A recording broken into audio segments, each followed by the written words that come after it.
Each year, Microsoft Research hosts hundreds of influential speakers from around the world, including leading scientists, renowned experts in technology, book authors, and leading academics, and makes videos of these lectures freely available.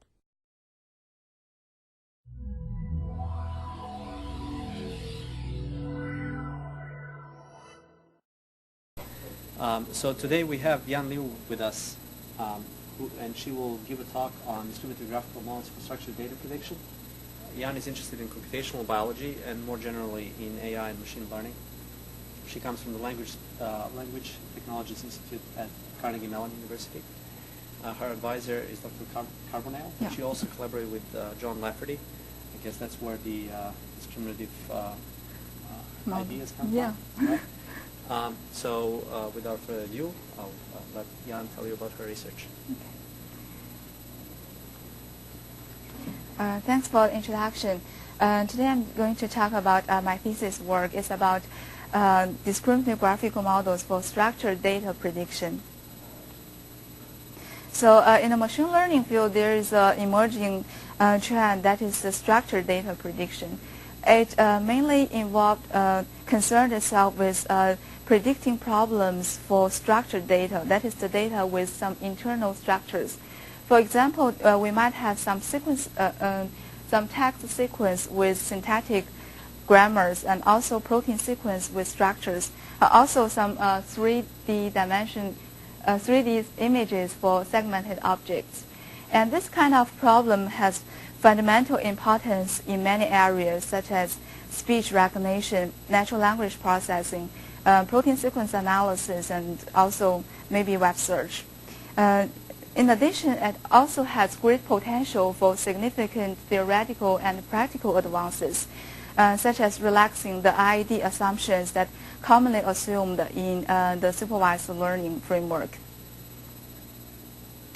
So, conditional random fields, first proposed by Lafferty and al., was one of the successful models right now for structured data prediction.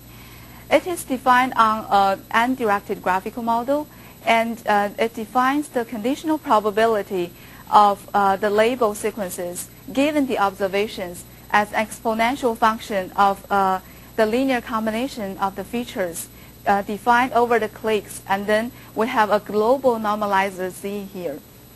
And compared with the generative model, such as the hidden Markov model, it computes the conditional probability directly. So there is no worry about the data generating process, and which also introduces the feasibility of allowing arbitrary dependencies in observations, such as the long range of overlapping features can be applied easily.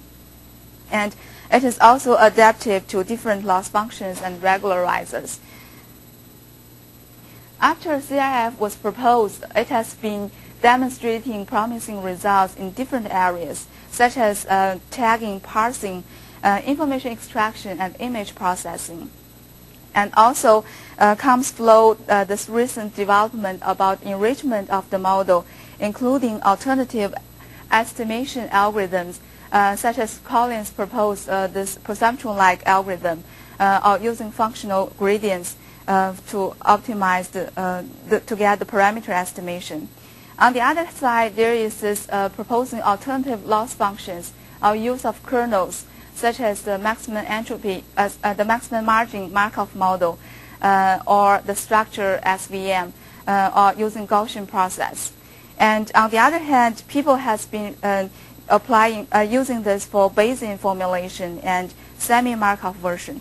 So you can see that there are piles of paper coming on my desk, and there are a lot of papers and exciting research going on there. However, I found that there's most of these models fail to solve one of the problems I think kind of important for structured data, that is the long-range interactions. By long-range dependency, I mean that the data points are dependent although they are distant in the observed order. So for example, in these protein sequences, we have two beta strands that will form hydrogen bonds between each other, although they are distant from each other in the sequence order. And essentially, this is a property beyond the Markov assumptions. That is, the observations is dependent on the previous one, even given its labels of the current state. And this problem first raised my attention in this protein sequence analysis. And later I found that it also appears like coreference resolution in text, and also maybe stock market change when you have similar patterns appearing due to some effects, due to the events happening. And so this raises a computational challenge to the current Markov models. And for the rest of the talk, I will discuss how to use computational conditional graphical models for to solve the long-range problems and using the protein structure prediction as an example. So below is the outline of my talk. I will first give a brief introduction about the protein structures, and then talking about three models I proposed in this conditional graphical model framework. And in the end, I will give discussion and conclusions. So this is a biology in one slide. It's just a very brief introduction. In this world, we have different kinds of living things, such as plants, animals, and us human beings. And all of these living objects are made up of the cells. And so these cells are essentially all the activities and reactions are controlled by the proteins. The proteins are a chain of amino acids connected by the polypeptide bonds. And in its nature states, the protein sequence will take a unique three-dimensional structures, which will ultimately determine the functions of the protein. So it is very important for us to know the protein structures. However, it is very time-consuming and labor-expensive to determine the structures of the proteins by the biologists. And given this huge number of protein sequences we already know, but very limited number of protein structures we have right now, it is very essential for us to predict the protein structures from its sequences. And so in this page, I just show this protein structure hierarchy defined by the biologists. First, we have a sequence of proteins which is defined as the primary structures. And also, in its native states, it will adapt to unique tertiary structures, which is the 3D structures we commonly refer to. On the other hand, although we have observed different kinds of three-dimensional structures, there are a lot of subunits that appeared commonly in the world. And that's the secondary structures, which only involve three types. One is the alpha helix, and then there will be parallel or anti-parallel beta sheets. And these two components will be connected by the coils, which is the other type of secondary structure. For quaternary structures, it consists of multiple chains coming together to form a stabilized structure. So it involves multiple chains, and for my work, I'm focusing on predicting the topologies of the structures from the sequence. So given a protein sequence, I just want to predict its topologies. I don't worry about the sidechain prediction and things like that. So previous work on this protein structure prediction involves a lot of work, and there have been general approaches such as the sequence similarity searches. It is similar to the k-nearest neighbor idea as we have in the machine learning field. And also, people have proposed the profile hidden Markov model, which is the position-specific hidden Markov model in the sense that at each position, they will have different emission probabilities. And also, we have the homology modeling or threading. This comes mostly from the physicists, which they use the free energy to see whether, as a criterion, to see whether the protein can be threaded on the structure and form a stabilized one. And also, For secondary structure prediction, people have used the window-based methods. These general approaches work pretty well for sequence with strong sequence structures with strong sequence similarities, but fail when the structure similarity with less sequence similarity, which is under 25%. And on the other hand, there's also this long-range interactions. Most of the algorithms never deal with it. On the other hand, there are also methods of careful design for specific structures that the biologists find it very interesting. For example, we have the alpha-alpha hairpins, the beta turn, or the B-helix predictors. They have been designed very specific to the structures and working really well. But it's really hard to generalize these methods for genome-wide application. So from this previous work, we can see that there is no principled probabilistic formulation to capture the structure properties in this problem. On the other hand, there is also there are also a lot of knowledge from the biologists, knowing that some specific properties can contribute to the stability of the structures, such as the charge or the pH values. And it is very hard for us to build a generative model to use those kind of features. And that's why I come to this conditional graphical models. So the conditional graphical models is mainly for involves the protein structure graph. Protein structure graph is just an undirected graph.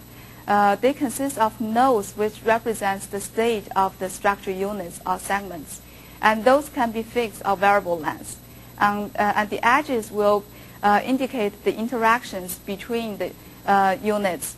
It might be the local interactions, which is just the polypeptide bonds connecting the amino acids, or it will involve the long-range interactions, which refers to the non-covalent bonds, such as the hydrogen bonds or disulfide bonds. And given a protein structure graph and a protein and a test sequence, we can define a segmentation definition which uniquely determines the segmentation of the sequence. It involves M, which is the number of segments, and also SI and DI, which is the state and the starting position of the I segments. So similar to the conditional random fields, we can define the conditional probability of a possible segmentation given the observed sequence as exponential function of the linear combination of the weight, a linear combination of the features. And also we have the global normalizer here. And here, in this definition, the model parameter will be lambda, that is the weight for the features.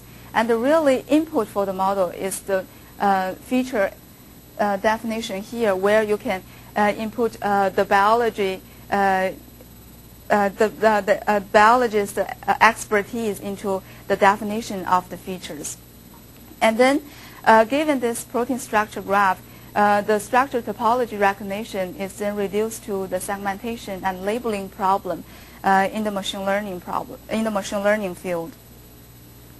And I just described this protein structure graph. There are definitely some questions coming from your mind.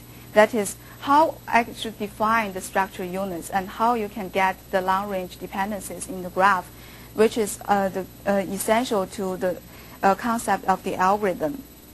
And this, sorry? Can you explain what's in the variable? What values you have again? I think the slide back. Okay, sure. Do I need to repeat the question? You can, or I'll go back. Okay. So in this graph, I only represent it as a variable, but it's in fact a combination of variables. It involves the number of segments, which is integers. So you can come from 1 to m, that is the number of structure components in the graph. And then we will have a SI, which is the state of the segments. And so in the example I just gave for the protein structures, which involves the beta strands, then it might be B1 as one strand and B2 as the other strand. So the states are defined by yourself. And then this DI will be the starting positions of the I segments, which is also takes values of integers. So it will range from 1 to the number of amino acids in the sequences. Okay.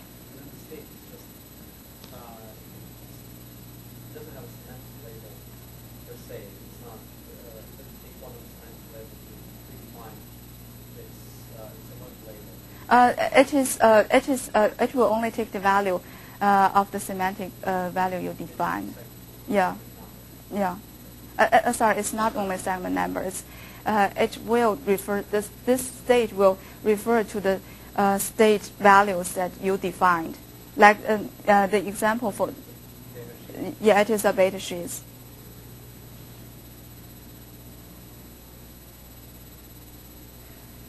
So. I will answer these two questions in the following of my talk.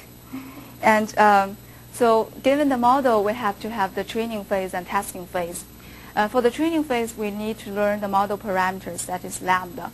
It is kind of standard, just we do it by minimizing the regularized log loss. And then there is no closed form solutions. Iterative searching algorithms have to be applied to seek the direction whose empirical values here equals to the expectation of the features. And for the testing phase, we search a segmentation that maximizes the conditional probabilities.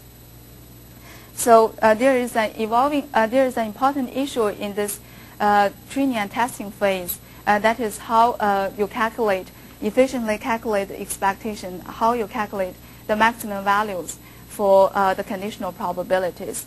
Generally, we are seeking exact inferences as much as possible. If not, I will use approximation algorithms. I will not cover the detail, but I do give some highlights in the description of the following algorithms.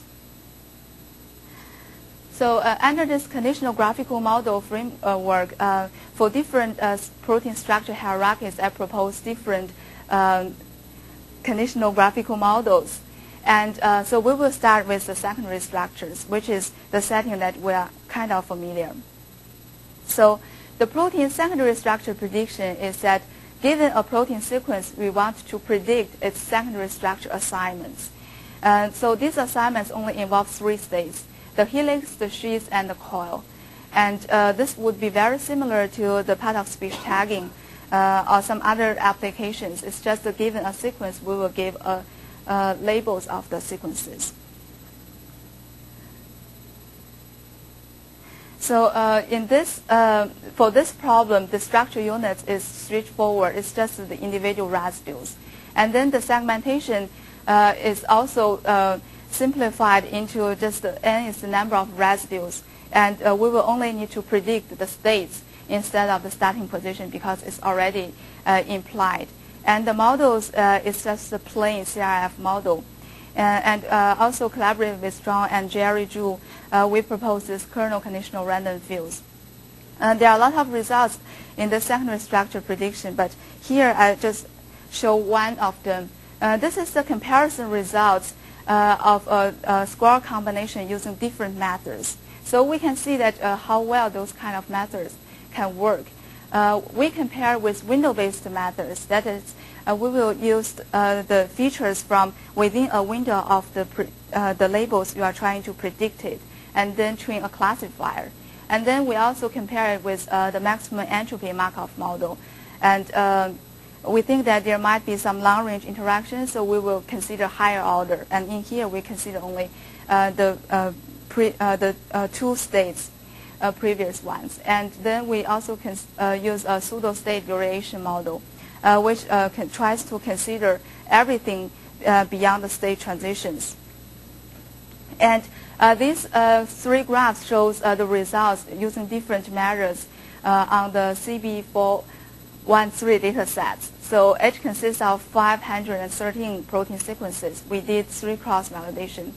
So from the results, we can see that in general, the graphical models are better than the window-based approaches.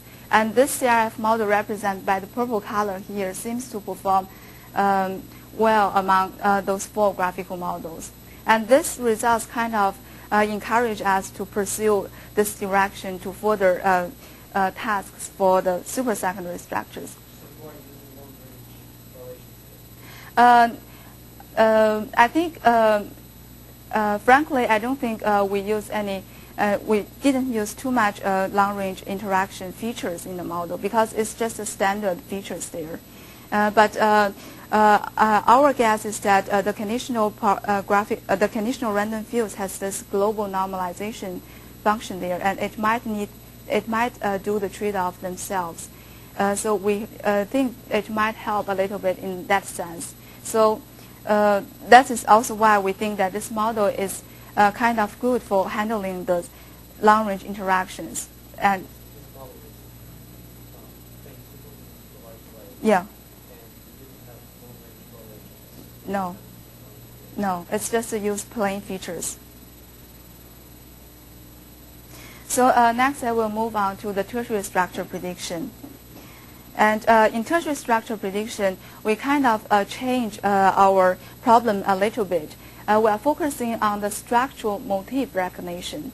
So structural motif is identifiable regular arrangement of secondary structure elements.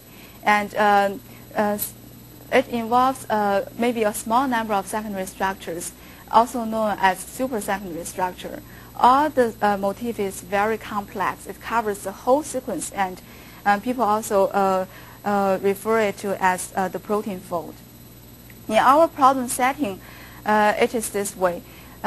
We have a biologist who are interested in a particular structure, and then we were given a set of sequences which has already been crystallized with structure. So we will be given this alignments of the sequences based on the structure properties. And for the testing phase, we will build a model, and for the testing phase, we will given a series of testing sequences. We will give the prediction whether it contains the structural motif or not. And if it contains, we have to give the specific location of where exactly this motif exists in the sequences. So here it is for the conditional graphical models. In the structure units, we define the secondary structure elements instead of individual residues because it is the structure motif arrangement of secondary structures. So we want to consider in a higher level instead of the individual residues. So the nodes will represent the state of secondary structure elements, and the elements may be of variable length. And the edges will indicate the interactions between the nodes. So this gives an example for the beta-alpha-beta motif. You can see we have 2 beta strands. Then there will be a helix structure in between them, and then there will be long-range interactions between these 2 beta strands. So we define 5 states in the graph, and S2 and S4 will represent the 2 beta strands. And then the long-range interactions will be indicated by the red edge here. And this is the helix part, and this, as the rest of the states will only represent the coils that connecting these elements. So the segmentation of the motif, how do you get it? You know them beforehand? You mean for the training phase? Yeah, on general. Yeah, for the training phase. You use those real lines. Yeah. So these kind of sequences are already structured, has already crystallized and has the structures. Yeah, yeah, and I myself also learned how to do that, but I will do it myself, and then the biologist will look at my labeling and verify them. So the biologist will first give me the description of the structures, what is the components are, and where the long-range interaction happens. And then I look at their structures, find exactly the positions where it is. And you know that they have the PDB viewer a lot of application toolkits. You can look at the structure pointing to exactly the positions, and then you will know whether it is a beta strand or not. At the moment, you're showing the next slide. Uh-huh. Is Yeah. Yeah, I think this is also an important part here. That is, we didn't get everything for free. We have to design the graph ourselves and then get the long-range interactions. So you mentioned you basically you label it and then you get some editor to verify your Uh-huh.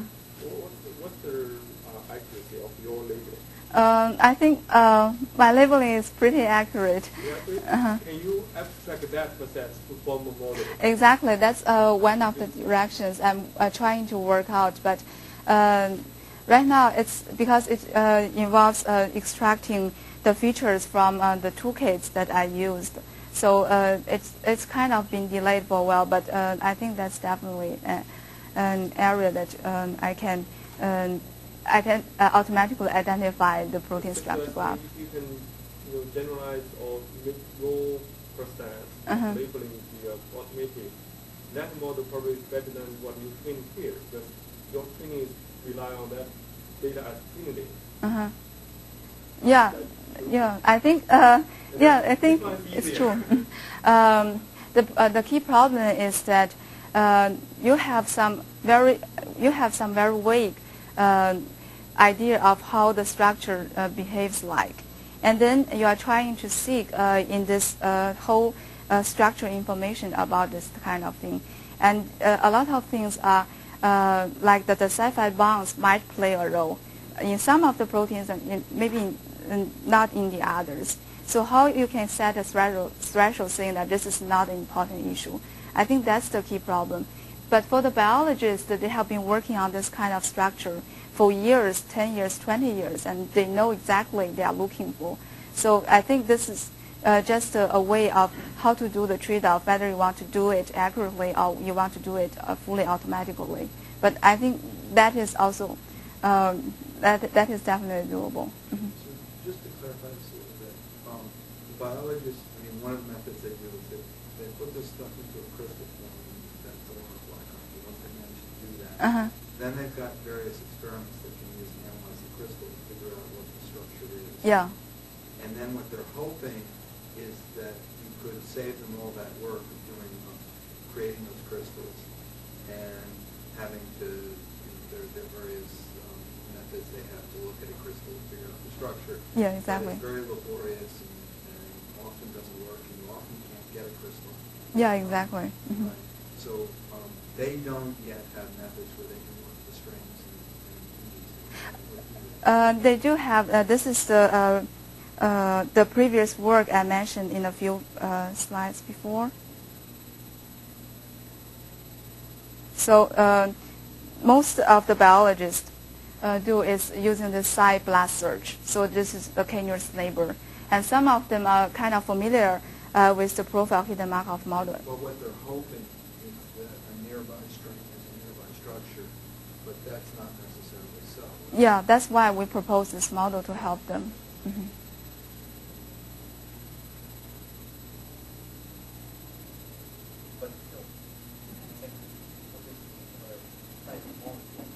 Yeah.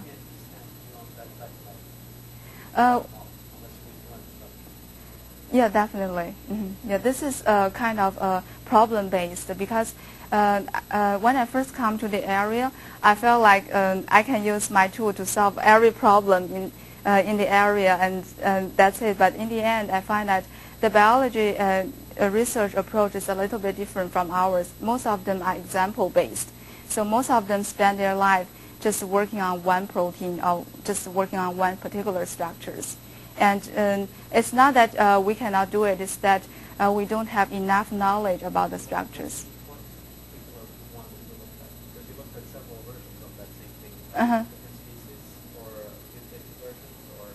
Yeah, I will talk about the importance in the next few slides. But generally, they are involving the viruses, or they are important for the protein-protein interactions. And yeah, the biologist will have a much better story than I. Mm-hmm. So the features, where do you derive the features from? From the just pure sequence, or do you use actually some information about when you're training? You use some information about how the sequence is folded and what they fold back, or Okay. could you comment more about the features? The features I use, some of them, like some of the sequences are kind of conserved, so I can use a score of the conserved regions. And on the other hand, there is this long-range interactions, that is, these two beta strands forming hydrogen bonds. There has been structural biologists developing the tables of different amino acids, how well they can align to each other, and we also use that as features. And also the hydrophobicities and the charge and ionic properties will also be useful to determine the structure. So it's a list of the biological importance features we know and then input into the system. And the features are telling you that you have this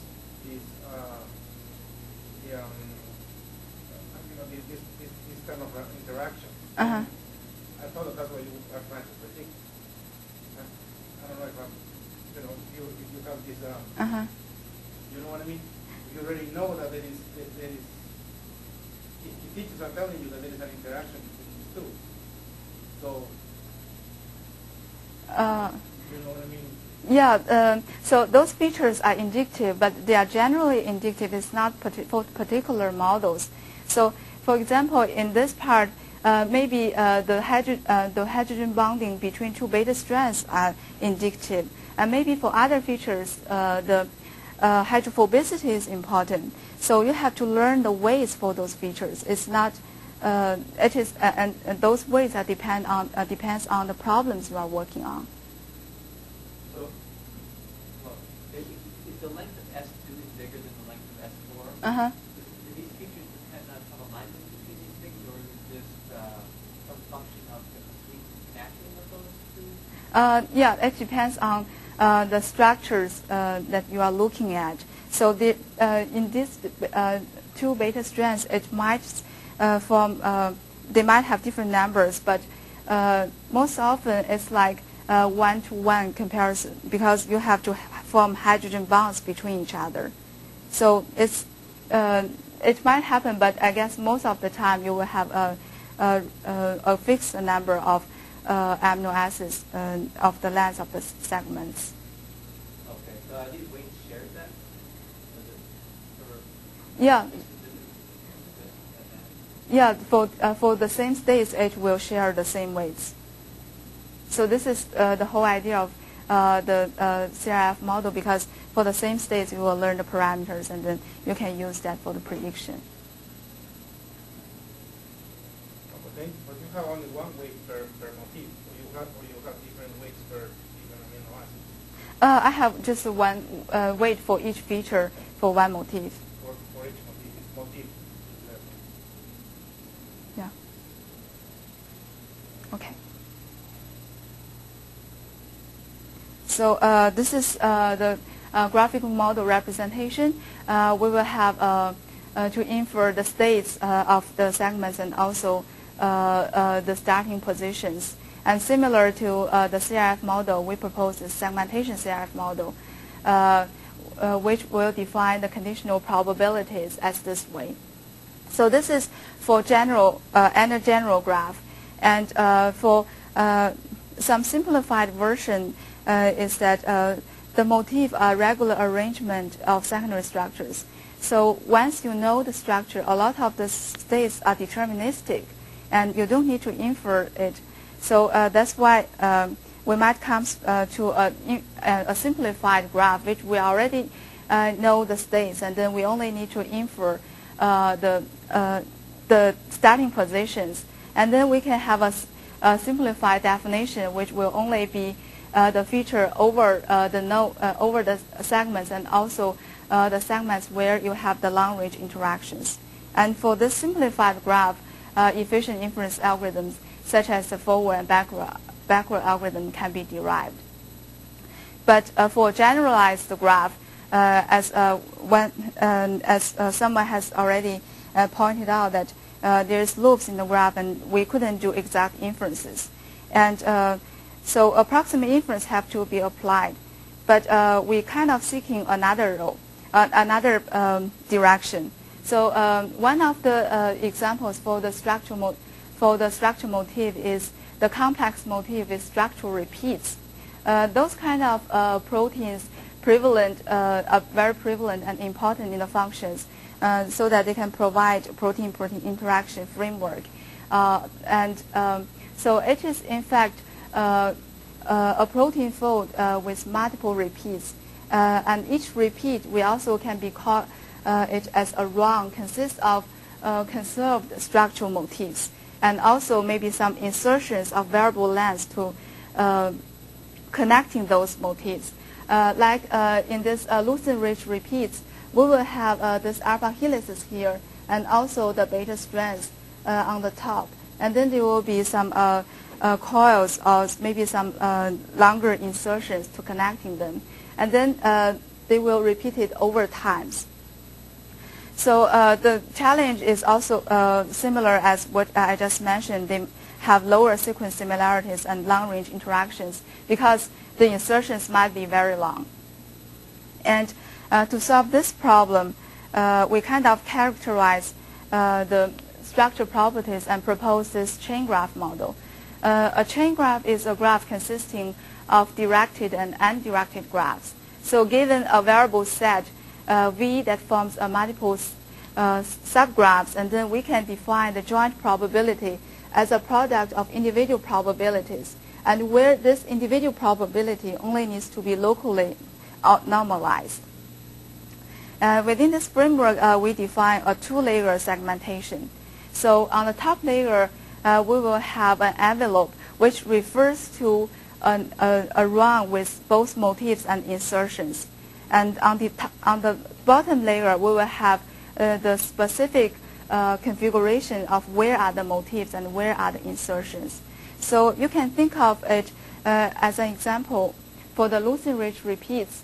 So on the top level, we will have this whole alpha helix connected by the beta strands. And on the bottom layer, we will specify where exactly the motifs are and where are the insertions.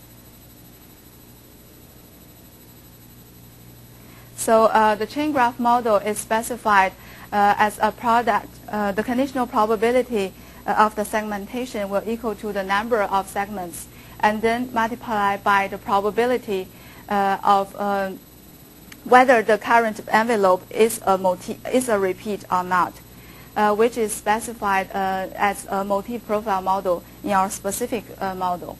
And then the other part will be the specification of where are the motifs and where are the insertions. So in this part, we can model it as a localized CRF model. That is, we will define the conditional probability of the segmentation within one repeats as an exponential function. And here Z will only need to normalize over these small segments instead of over the whole sequences. And this is kind of similar idea as the maximum entropy Markov model before the CRF model was proposed. It uses a locally normalized version instead of a global normalization. So our model is kind of a trade-off between these two. We will have a global normalization over the subunits, so that we can consider the overall trade-off. But on the other hand, we will have the directed graphical models connecting those, so that we don't need to do this global normalization. And in this way, we can reduce the computational complexities. So here comes some exciting structures. We have been working on two structural motifs. One is the right-handed B-helix fold.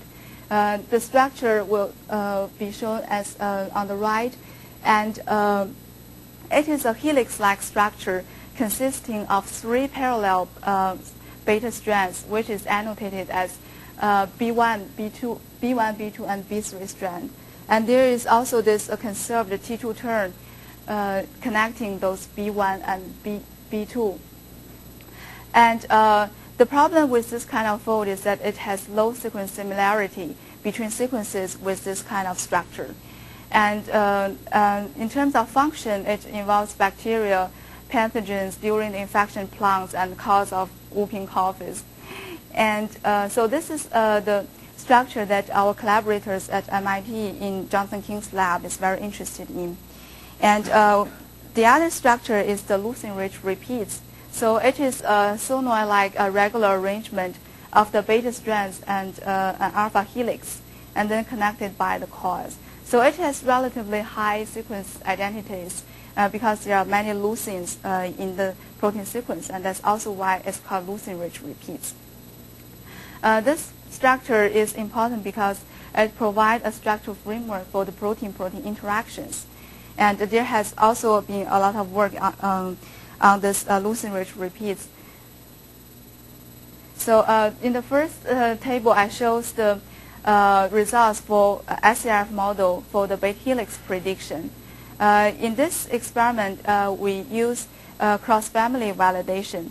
That is, we will use the sequences that is already known with this kind of helix structure and using as positive examples. And then the proteins in the PDB as negative examples. And then we will do this cross-family validation. Our goal is to see whether we can rank the proteins with beta helix structure higher than those non-beta helix. So from the results, we can see that the SCRF model can score all the beta helices higher than the non-beta helix ones.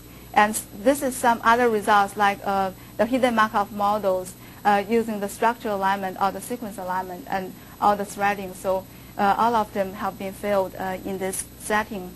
And beta wrap was proposed by the people in Bonnie Berger's group at MIT. It is essentially an idea using combinatorial search in the graphs to see whether it can wrap the proteins into the structures.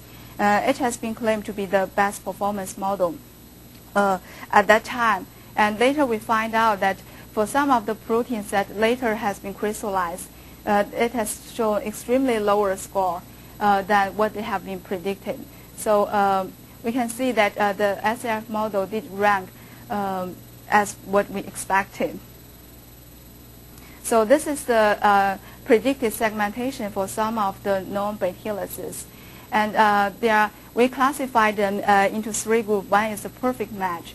So you can see that we have the 1CZF, which is the protein. The structures will be like this. The segmentation will be perfect if we have perfect alignment of the red parts and the yellow parts and the green parts.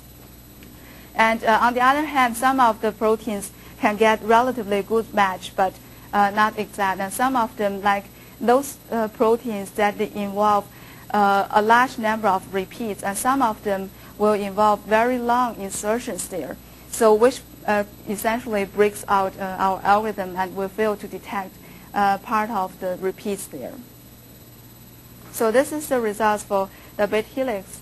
And we also gave our prediction on the whole protein sequences database, which is the UniProt, and gave a list of all the potential sequences with a beta helix structure. And some of them has been successfully identified as beta helix.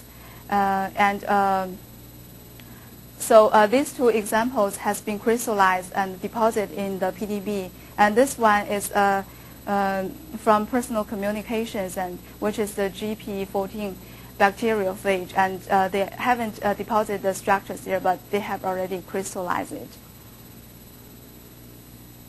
So this is the results for the using the chain graph model. So in this table, we want to see whether the chain graph model, which is approximation for the original CRF model, can perform similarly. And from the results, we can see that there is not too much differences.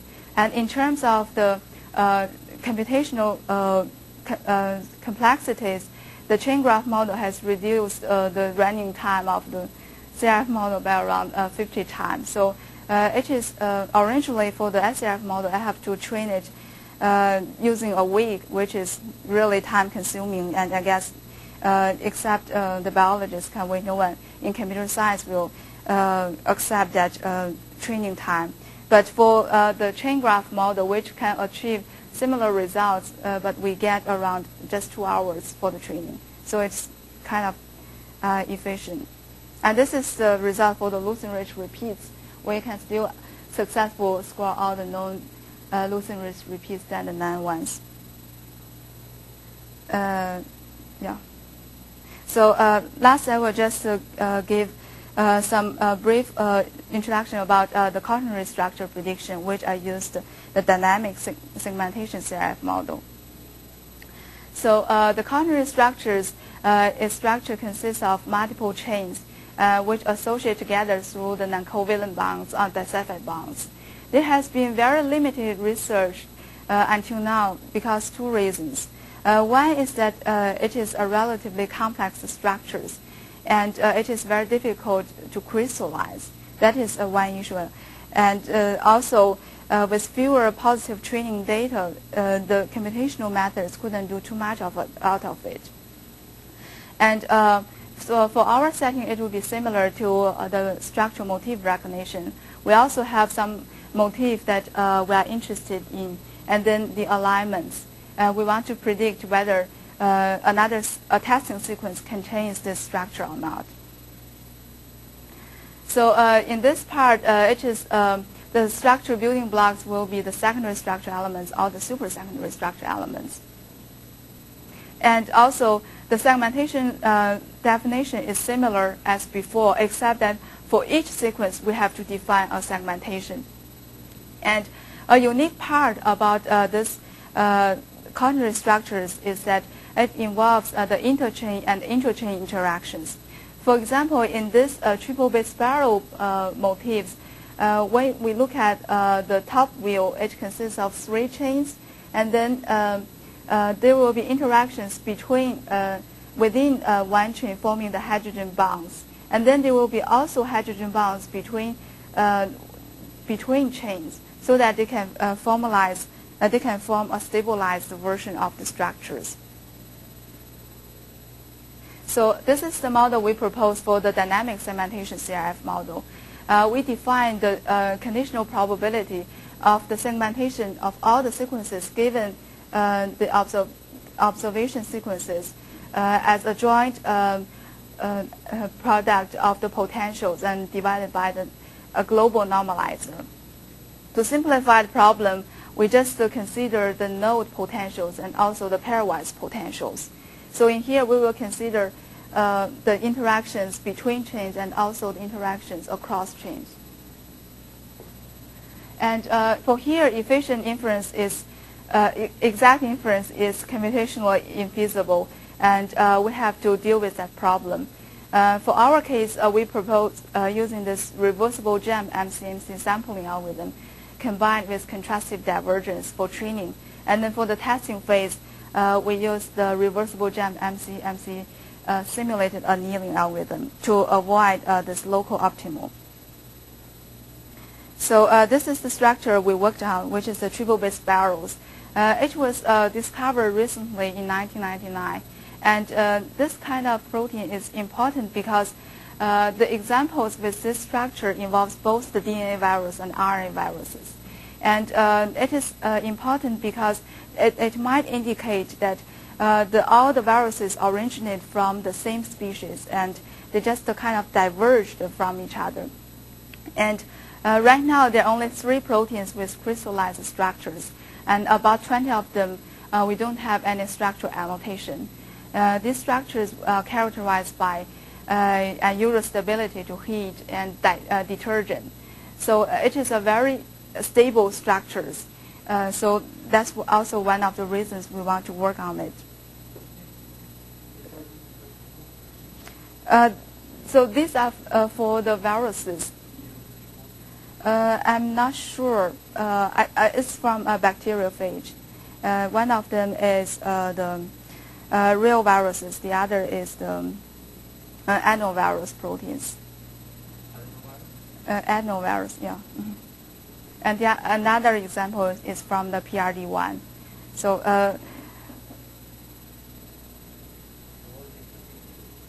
sorry?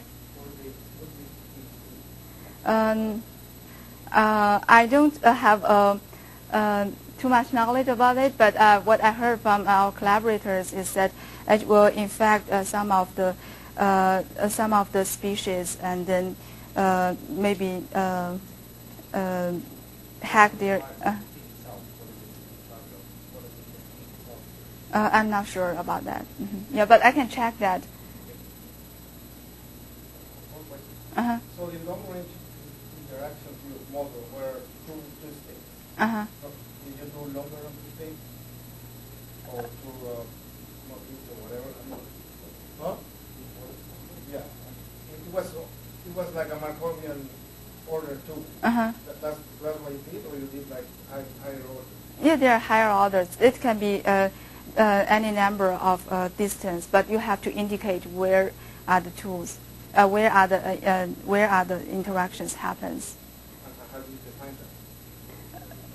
You have a Yeah.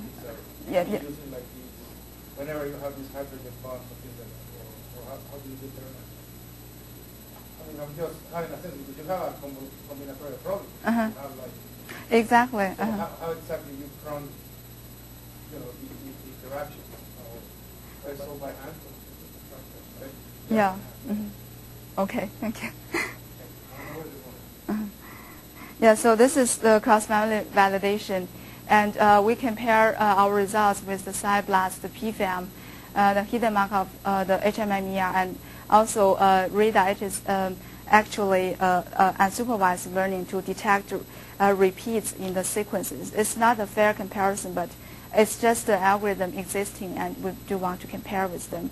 So our algorithm can successfully identify those proteins from the PDB ones. And in terms of the segmentation results, I just show the sequence alignments here. So this alignment shows the perfect alignment, and the colors indicated that our segmented results. So it seems that some of them.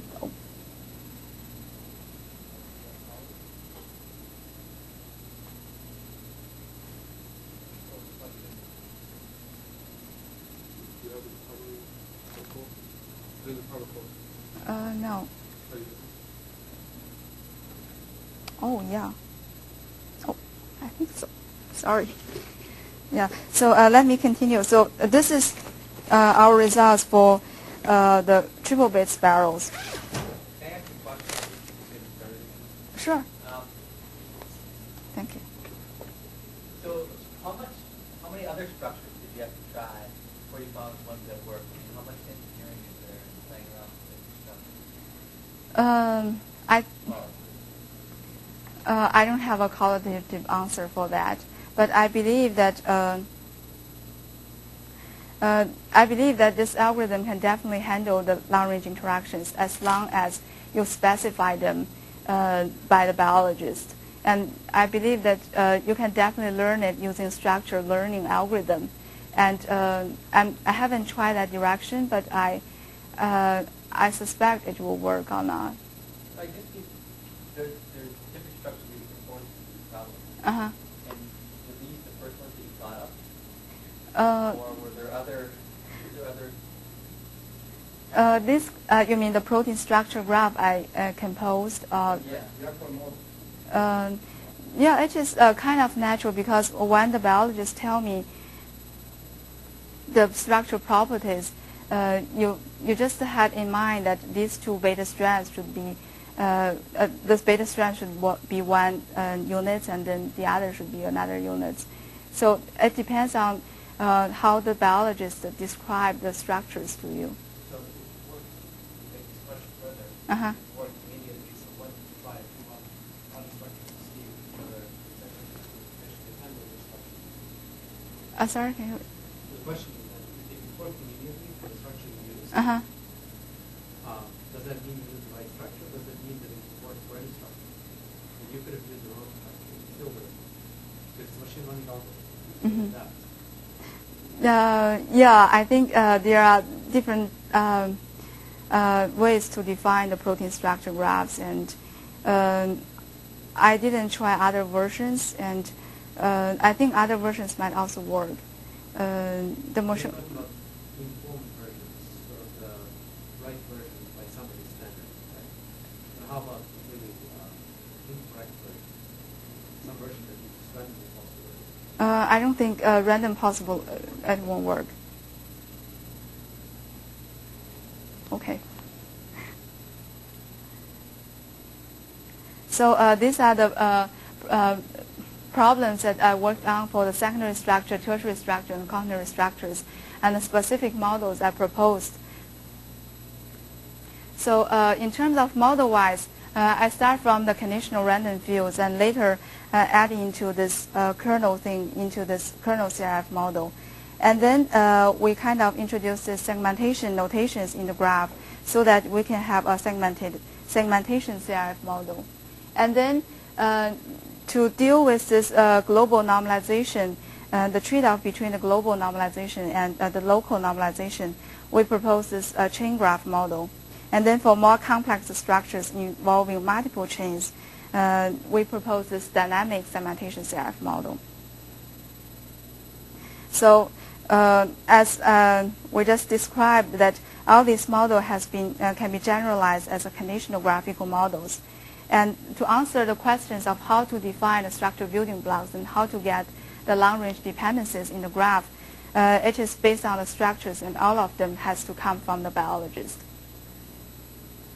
So in this talk, I described the conditional graphical models for structured data prediction with long-range dependencies. I think in this work, we realized that the long-range dependencies are common in many applications. And these dependencies can be effectively handled by the conditional graphical models given the guidance of expert knowledge. And we definitely think about the directions, how about unsupervised learning, how we can learn the protein structure graphs, and whether we can just do this automatically as you guys just suggested, just using supervised learning algorithm. This is definitely an area that I myself also feel excited and interesting about. But I think right now the techniques in structured learning is still at a stage that is relatively hard to identify everything automatically. So I believe that something like semi-supervised learning, we have some structures in mind, and we also have some sequences there, and then combining the knowledge and propagating the labeled information so that we might be able to learn a full protein structure graph automatically. And other ongoing work, I also work on bootstrapping features using active learning, because right now we have very few number of training examples. How to get useful features is an important issue. And try to apply it to text mining from the clinical reports and efficient inference algorithms. So these are the list of the projects I've also been working on, like the classification problem, information extraction, the harmonic model, semi-supervised learning. And also recently we started the initiative of the protein-protein interactions using the model that I proposed here combined with dynamics to provide a stable, to provide an efficient protein-protein interaction algorithm. And finally, I want to acknowledge my advisors and thesis committee members in CMU and our collaborators in University of Pittsburgh and MIT, and the co-authors in Michigan State University. And that's it. Thank you.